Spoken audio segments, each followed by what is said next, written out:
अस्सलामुअलैकुम, सत श्री अकाल, नमस्ते, आदाब। तो कैसे मेरे भाइयों, अभी इस वीडियो बात करेंगे सऊदी अरब की ज़रूरी अपडेट और कुछ सवाल के जवाब भी दूंगा। तो वीडियो लास्ट तक देखिए ताकि आपको पूरी जानकारी हो जाए। न्यूज़ की अपडेट देने से पहले आप सबका दिल से तहे दिल से शुक्रिया। अपने इस चैनल पे 3.5 लाख सब्सक्राइबर पार हो गए। तो जितनी भी नई फैमिली जुड़ रही है, आप लोग भरोसा बना करके रखिए। हम आपको हमेशा से, शुरू से, जब से मैंने चैनल स्टार्ट किया है और आगे भी जब तक वीडियो बनाता रहूँगा, हमेशा आगे भी, तो हमेशा आपको ओरिजिनल अपडेट ही प्रोवाइड करूँगा। जो अपडेट गवर्नमेंट की तरफ से आती रहेगी वही मैं आपको बताता रहूँगा, अच्छा या बुरा या जो भी है। ठीक है, फिर से आप सबको थैंक्स, शुक्रिया बोलना चाहूँगा। 3.5 लाख की फैमिली, इतनी बड़ी फैमिली हो गई, क्या बात है। तो जानते हैं पहली अपडेट।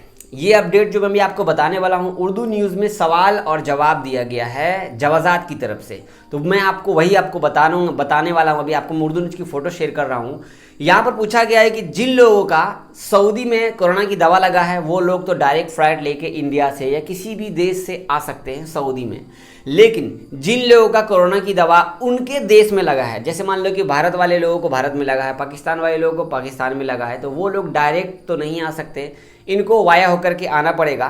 तो यहाँ पर ये यही बोल रहे हैं कि जी बिल्कुल वाया होकर के ही आना पड़ेगा, डायरेक्ट आप लोगों को अलाउ अभी नहीं है। सऊदी गवर्नमेंट सिर्फ वैक्सीनेटेड लोगों को अप्रूव दे रहा है ओनली। ठीक है, इसके बाद जो भी लोग कोरोना के टाइम पर घर गए और इकामा वीज़ा एक्सटेंड हुआ नहीं हुआ और वो घर पे ही रह गए, अब तक घर पे ही हैं, उन लोगों के बारे में बोला गया है कि जितना जल्दी हो अपना अपना वीज़ा वगैरह एक्सटेंड करा लीजिए। अब अगर अब तक एक्सटेंड नहीं हुआ है तो एक्सटेंड करा लीजिए और जल्द से जल्द हो करके आप जो है वाया होकर किसी भी तरह से आप ट्रैवल कर लीजिए। यहाँ पर ये इसलिए बोल रहे हैं, वाया का नाम नहीं बोल रहे हैं, यहाँ पे ये इसलिए बोल रहे हैं कि हो सकता है आने वाले टाइम पे अगर उन लोगों का इकामा वीज़ा नहीं बढ़ा तो दोबारा गवर्नमेंट की तरफ से बढ़ाया जाए या नहीं बढ़ाया जाए, इस बारे में तो कोई पता नहीं है। लेकिन हो सकता है कि 3 साल बैन लग जाए उन लोगों के ऊपर, ये यहाँ पर बोल रहे हैं। अगली अपडेट ये है कि अगर आप लोग, जैसे मान लो कि जिन लोगों का इकामा वीज़ा वैलिड है और उन्होंने एक वैक्सीन लगाई सऊदी में, तो वो भी ट्रैवल करके आ जाइए वाया होकर के, क्योंकि यहाँ पर ऐसा कोई भी अपडेट नहीं लग रहा है कि नया बोलते हैं कि फ़्लाइट नॉर्मल ओपन कर दे सऊदी वाले। इस हवाले से अभी कोई भी अपडेट इसमें नहीं है। ठीक है, और अभी मैं आपको बताने वाला हूँ, यहाँ पर मैं कोई प्रूफ कुछ भी नहीं दूंगा, मुझ पर भरोसा है तो आपको ये बात मेरी सुननी होगी। वो ये कि मैंने कल इंस्टाग्राम पे लाइव आया था तो बहुत सारे भाइयों से बात हुई। वहाँ पर हमारे एक रेहान भाई, कल जो बात हुई, कल ही वो शाम को 6 बजे, मैं रात के 12 बजे लाइव आया था। रेहान भाई इंडिया से, मतलब मुंबई के हैं, मुंबई से ताजिकिस्तान से होकर वाया होकर वो कैसे कैसे करके सऊदी अरब पहुँचे अल कसीम में। तो लाइव में जुड़ के मेरे से बात किए।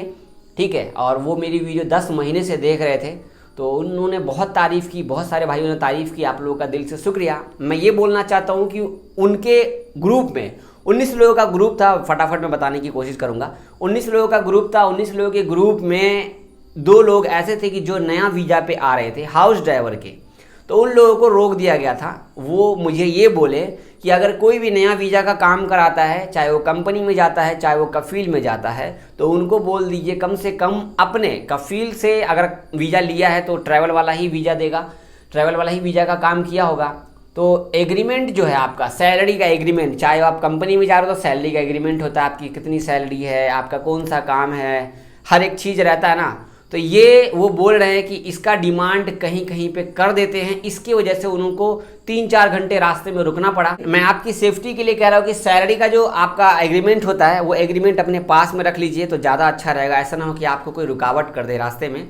बाकी नया वीज़ा वाले डायरेक्ट भरोसे से, मैंने क्या कहा थी, मैं पहले ही बोला, 3 दिन पहले ही बोल दिया, पहले से ही मैं 3 दिन पहले की बात किया, पहले से ही मैं बोल रहा हूँ कि नया वीज़ा वाले लोग आ रहे हैं सऊदी अरब, वाया होकर के आ रहे हैं। तो रेहान भाई से बहुत मतलब कि जानकारी कुछ मेरे को मिली नया वीज़ा को लेकर के, किसी दूसरे देश से आते हैं तो इस हिसाब से।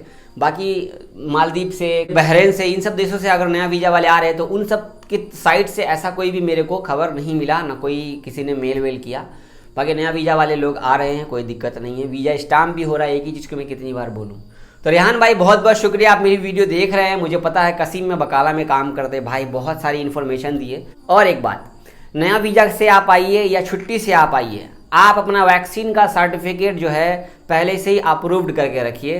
ऐसा ना हो कि आपका मालूम पड़ा कि आपने MOH की वेबसाइट पर जो भरा है वैक्सीन जो आपने लगाया है, सर्टिफिकेट इंडिया में अपलोड किया है, वो कंफर्म हुआ ही नहीं है और आप दुबई पहुंच गए, बहरीन पहुंच गए, तजाकिस्तान पहुंच गए या मालदीव पहुंच गए। मालूम पड़ा आपका जो वैक्सीन का सर्टिफिकेट आपने अपलोड किया था वो रिजेक्ट हो गया है, अप्रूव नहीं हुआ है। इससे आपको प्रॉब्लम हो सकता है। घर से निकलने से पहले ही अपना वैक्सीन का सर्टिफिकेट वगैरह अपलोड करके ढंग से, जब तक अप्रूवल नहीं आ जाए तब तक तो मेरे हिसाब से आप काम ही मत कराइए, ठीक है। अगर काम करा भी रहे हैं वाया होकर आने का, तो ट्रैवल एजेंट को पहले ही बोल दीजिए भाई मेरा अप्रूव्ड हो जाए दवाई का तभी हमको आगे भेजना, क्योंकि ऐसा ना हो किसी दूसरे देश में जाए और हम दवाई की वजह से हमें वापस आना पड़े।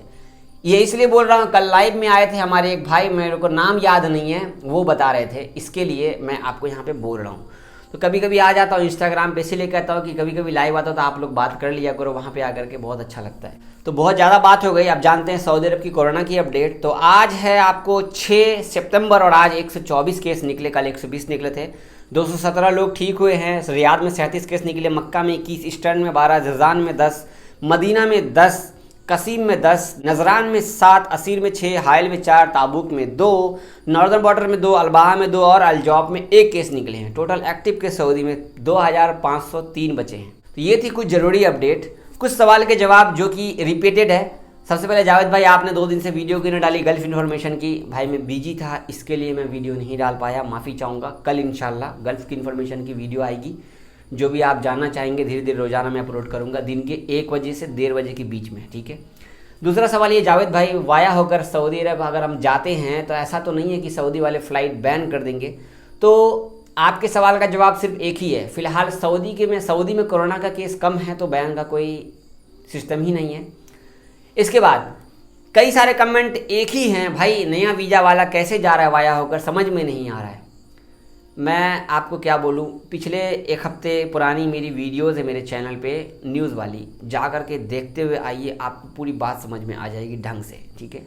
अब हमारे चैनल पे पहली बार आए तो हमारे चैनल को सब्सक्राइब कर लीजिए, वीडियो लाइक कर दीजिए। फिर से कह रहा हूँ, सरती लाख की फैमिली हो गई, फटाफट आप लोग फेसबुक पर भी फॉलो कर लो जल्दी से। आप लोग वीडियो देख लेते हो, फॉलो नहीं करते हो, चलो कोई बात नहीं। अपना ख्याल रखिए, दुआ में याद रखिएगा। कुछ पूछना हो तो कमेंट कर सकते हैं, लाइक कर देना। अल्लाह हाफिज़।